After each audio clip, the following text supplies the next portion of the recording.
ಇನ್ನು ಕೇಂದ್ರ ಶಿಕ್ಷಣ ಸಚಿವ ಧರ್ಮೇಂದ್ರ ಪ್ರಧಾನ್ ರಾಜೀನಾಮೆಗೆ ಸಿಜೆಪಿ ಪಟ್ಟು ಹಿಡಿದಿದೆ. ನಾಳೆ ಮಧ್ಯಾಹ್ನದ ಒಳಗೆ ರಾಜೀನಾಮೆ ಕೊಡಬೇಕು ಅಂತ ಹೇಳಿ ಅವರು ಮಾತಾಡಿದ್ದಾರೆ. ನಡ್ಡಾ ಮತ್ತು ಜಿತೇಂದ್ರ ಎದುರು ಅಂದ್ರೆ ಕೇಂದ್ರದ ಇಬ್ಬರು ಸಚಿವರುಗಳು ಜೆಪಿ ನಡ್ಡಾ ಮತ್ತು ಜಿತೇಂದ್ರ ಸಿಂಗ್ ಅವರ ಜೊತೆಗೆ ಸಿಜೆಪಿಯ ವಕ್ತಾರರೇನು ಮಾತನಾಡಿದ್ರು. ಆ ಸಂದರ್ಭದಲ್ಲಿ 3 ಬೇಡಿಕೆಗಳಿಗೆ ಈಗಾಗಲೇ ಒಪ್ಪಿಗೆಯನ್ನು ನೀಡಿದ್ದಾರೆ. ಆದರೆ ಪ್ರಧಾನ್ ರಾಜೀನಾಮೆ ಬಗ್ಗೆ ಇನ್ನೂ ಕೂಡ ಸಚಿವರು ನಿಲುವು ತಿಳಿಸಿಲ್ಲ. ಯಾಕಂದ್ರೆ ಇದನ್ನ ನಾವು ಪ್ರಧಾನಿ ಜೊತೆಗೂ ಕೂಡ ಮಾತಾಡ್ತೀವಿ, ಚರ್ಚೆ ಮಾಡ್ತೀವಿ, ಅದಾದ ನಂತರ ಇದರ ಬಗ್ಗೆ ನಾವು ತೀರ್ಮಾನವನ್ನು ಕೈಗೊಳ್ತೀವಿ, ಹೇಳ್ತೀವಿ ಅಂತ ಹೇಳಿ ಕಳಿಸಿದ್ದಾರೆ. ಈಗ ನಾಳೆ ಮತ್ತೆ 3ನೇ ಸುತ್ತಿನ ಒಂದು ಮಾತುಕತೆ ಕೂಡ ಇರುತ್ತೆ. ಅದಾದ ನಂತರ ಏನು ಹೇಳ್ತಾರೆ, ಏನು ತೀರ್ಮಾನ ಹೊರಬರುತ್ತೆ ಅನ್ನುವಂಥದ್ದನ್ನು ಕಾಯ್ತಾ ಇದ್ದಾರೆ. ಸಿಜೆಪಿ ಕೂಡ ಈಗಾಗಲೇ ಹೇಳಿರೋ ಹಾಗೆ ನಮ್ಮ 3 ಬೇಡಿಕೆಗಳಲ್ಲಿ 2ಕ್ಕೆ ಅವರು ಒಪ್ಪಿಗೆ ಕೊಟ್ಟಿದ್ದಾರೆ ಅಂತ ಹೇಳ್ತಾರೆ. ಇನ್ನು ಸಿಜೆಪಿ ಜೊತೆ 2 ಗಂಟೆಗಳ ಕಾಲ ಸಭೆ ಮಾಡಲಾಯಿತು. ಸಿಜೆಪಿ ವಕ್ತಾರರು ನಮ್ಮ ಬಳಿ 3 ಬೇಡಿಕೆಗಳನ್ನು ಇಟ್ಟಿದ್ದಾರೆ.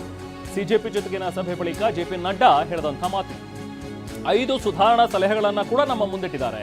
ನಾಳೆ ಮಧ್ಯಾಹ್ನ ಅವರನ್ನ ನಾವು ಮತ್ತೆ ಕರೆದಿದ್ದೀವಿ, ಅವರನ್ನ ಭೇಟಿ ಆಗ್ತೀವಿ, ಸರ್ಕಾರದ ಮಟ್ಟದಲ್ಲಿ ನಡೆದಂತಹ ಚರ್ಚೆಯ ವಿವರವನ್ನ ತಿಳಿಸ್ತೀವಿ. ಸಿಜೆಪಿ ಜೊತೆಗಿನ ಸಭೆ ಬಳಿಕ ಸಚಿವ ಜೆಪಿ ನಡ್ಡಾ ಅವರು ಹೇಳಿದಂಥ ಮಾತುಗಳಿವು.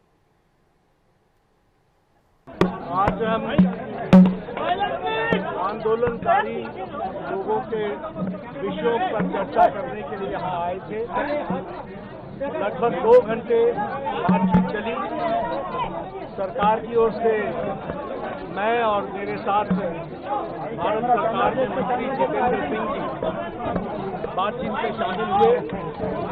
उनकी बातें हमने सुनी, बातें सौहार्दपूर्ण वातावरण में हुई और कई दृष्टि से उन सारी बातों पर हर तरीके से चर्चा हुई। उनकी मुख्यतः 3 डिमांड थी और 5 सुधार के दृष्टि से परीक्षा में सुझाव नहीं। हमने उनको कहा है कि हम कल आपके साथ दोपहर बाद मिलेंगे और फिर हम आपसे जो चर्चा वो आपको ಇನ್ನು ಪ್ರತಿಭಟನೆಯಲ್ಲಿರುವಂತಹ ಅಭಿಜಿತ್ ದೀಪ್ಗೆ ಮಾತಾಡಿದ್ದಾರೆ ಪ್ರಧಾನಿ ಮೋದಿ. ಸರ್, ಪ್ರಧಾನ್ ಅವರ ರಾಜೀನಾಮೆ ಪಡೀರಿ.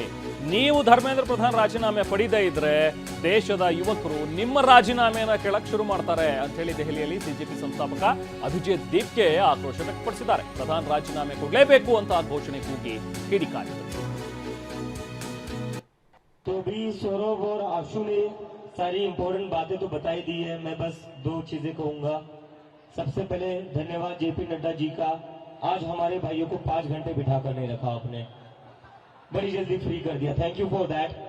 और दूसरी रिक्वेस्ट मेरी रहेगी नरेंद्र मोदी जी से, इस्तीफा ले लीजिए सर. धर्मेंद्र प्रधान का इस्तीफा ले लीजिए. अगर आप धर्मेंद्र प्रधान का इस्तीफा नहीं लेंगे तो ये जो देश भर में युवा सड़कों पर उतरे ना, वो आपका इस्तीफा मांगना शुरू कर देंगे फिर. तो स्टूडेंट्स की भी भलाई इसी में है कि धर्मेंद्र प्रधान का इस्तीफा हो जाना चाहिए, और स्टूडेंट से ज्यादा भलाई नरेंद्र मोदी की है कि धर्मेंद्र प्रधान का इस्तीफा हो जाना चाहिए. अगर धर्मेंद्र प्रधान का इस्तीफा नहीं होता है तो कहीं ना कहीं नरेंद्र मोदी जी की कुर्सी पर भी सवाल उठेगा फिर.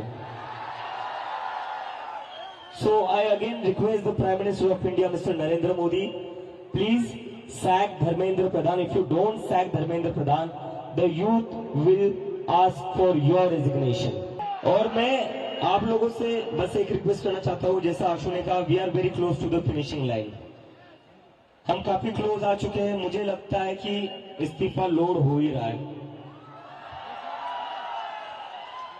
इस्तीफा लोड हो रहा है क्योंकि सरकार भी समझ चुकी है. इतने सारे युवा कह रहे, लाखों करोड़ों युवा अगर देश भर में प्रदर्शन कर रहे तो इनको इग्नोर करके तो अब चलेगा नहीं. क्योंकि अगर एक युवा के ऊपर लाठी पड़ती है तो उसके घर में 4 वोट है जो गिरेंगे नहीं सरकार को. और ये सरकार वोट की बात समझती है. ಇನ್ನು ನಾಳೆ ಕೇಂದ್ರ ಸರ್ಕಾರ ಮತ್ತು ಸಿಜೆಪಿ ಮಧ್ಯೆ 3ನೇ ಸುತ್ತಿನ ಮಾತುಕತೆ ನಡೆಯಲಿಕ್ಕಿದೆ. ಈಗಾಗಲೇ ಜೆಪಿ ನಡ್ಡಾ ಅವರು ಕೂಡ ಹೇಳಿರೋ ಹಾಗೆ ನಾಳೆ ಮತ್ತೆ ಕರೆದಿದ್ದೀವಿ, ಅವ್ರ ಜೊತೆಗೆ ನಾವು ಮಾತಾಡ್ತೀವಿ, 3ನೇ ಸುತ್ತಿನ ಮಾತುಕತೆ ಆಗುತ್ತೆ ಅಂತ ಹೇಳಿದ್ದಾರೆ. ನಾಳೆ ಮಾತುಕತೆಯಲ್ಲಿ ನಿರ್ಧಾರ ತಿಳಿಸ್ತೀವಿ ಅಂತಲೂ ಕೂಡ ಈಗಾಗಲೇ ಹೇಳಿದ್ದಾರೆ. ಸೊ ಕೇಂದ್ರದ ನಿರ್ಧಾರ ಏನಾಗಿರ್ಬೋದು ಹಾಗಾದ್ರೆ? ಧರ್ಮೇಂದ್ರ ಪ್ರಧಾನ್ ಅವರ ರಾಜೀನಾಮೆ ಬಗ್ಗೆ ನಾಳೆ ಕೇಂದ್ರ ಸರ್ಕಾರ ನಿರ್ಧಾರ ಮಾಡಲಿಕ್ಕಿದೆ. ನಾಳೆ ಸಿಜೆಪಿಗೆ ನಿರ್ಧಾರವನ್ನು ತಿಳಿಸ್ತೀವಿ ಅಂತ ಕೇಂದ್ರ ಸಚಿವ ಜೆಪಿ ನಡ್ಡಾ ಅವರು ಈಗಾಗಲೇ ಹೇಳಿದ್ದಾರೆ. ಸೊ ನಾಳೆ ಮಧ್ಯಾಹ್ನದೊಳಗೆ ರಾಜೀನಾಮೆ ಕೊಡಲೇಬೇಕು ಅಂತ ಸಿಜೆಪಿ ಕೂಡ ಪಟ್ಟು ಹಿಡಿದಿದೆ. ಕೇಂದ್ರದ ಜೊತೆ ಸಭೆ ಬಳಿಕ ಸೌರವ್ ಮತ್ತು ಆಶುತೋಷ್ ಆಗ್ರಹಪಡಿಸಿದ್ದಾರೆ. ಸಿಜೆಪಿಯ ವಕ್ತಾರರು ಸೌರವ್ ಮತ್ತು ಆಶುತೋಷ್ ಹೇಳಿದ್ದಾರೆ.